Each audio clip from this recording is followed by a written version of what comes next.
اب یہ پی آئی اے ہے، یہ ریلوے ہے، پی آئی اے کما کے دے رہی تھی پیسے، ٹیکس ادا کرتی تھی.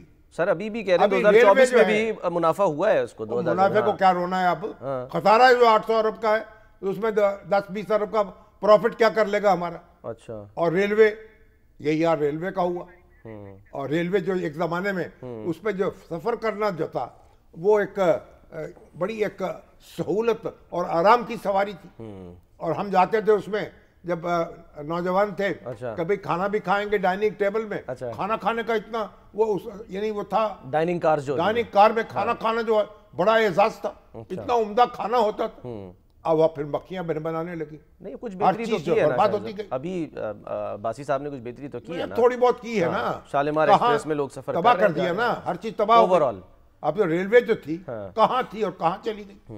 تو مطلب یہ ہے کہ سارے جو ادارے ہیں اب ایک اللہ کرے کہ یہ سب ڈی نیشنلائز ہوں، پرائیویٹائز ہوں، تاکہ پھر لوگ خود اپنا چلائیں. نقصان کریں تو اپنا کریں، نفع کریں تو اپنا کریں. نفع کریں گے تو ٹیکس بھی دیں گے، قومی خزانہ بھریں گے، اور باقی ریاست جو ہے وہ تو ان سے جان چھڑائے گی نا. ابھی تو ہماری یہ جو بجلی کے ادارے ہیں ڈسکوس، انہی کو ہم پرائیویٹائز نہیں کر پا رہے، ڈی نیشنلائز نہیں کر پا رہے. تو ایک یعنی ہماری جو کمر ہے نا وہ توڑ دی ہے، یعنی جھکا دیا ہے ان خساروں نے جو ان اداروں سے ہم نے. لیکن یہ جو عمل ہے شاہین صاحب جس کا آج باقاعدہ آغاز ہو گیا پرائیویٹائزیشن کا، اس سے آپ کو لگتا ہے یہ خوش آئندہ اس سے بہتری ہوگی؟ ابھی جب بوجھ ہٹ جائے گا، آپ دیکھیے سینکڑوں ارب روپیہ ہر سال جو آپ دیتے. ایک زمانے میں پی آئی اے دیکھیں، روزویلٹ ہوٹل جو ہے نیو یارک میں وہ اس نے خریدا، پیرس میں ہوٹل خریدا، اس کی کیا پراپرٹیز ہیں، ایسٹس کتنے بنائے، اس کے بعد ہر چیز تاراج ہوتی چلی گئی.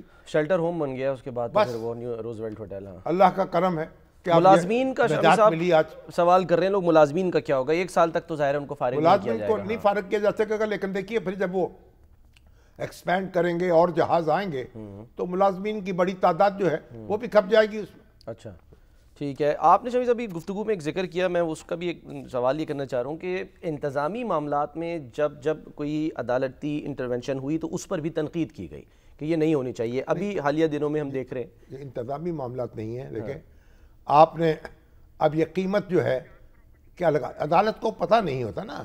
عدالت کو جب حکومت بزنس نہیں کر سکتی تو عدالت بھی نہیں کر سکتی. اچھا عدالت یہ جو کام ہے نا، عدالتوں کا کام نہیں ہے کہ معاملات میں مداخلت کرنا. اچھا اب وہ بولی دی گئی ہے اسٹیل مل کی، کھلی بولی ہے، فرض کریں جو قیمت لگی ہے وہ آپ نے دینی، آپ نے کہا وہ کم قیمت لگی، کیا نتیجہ نکلا؟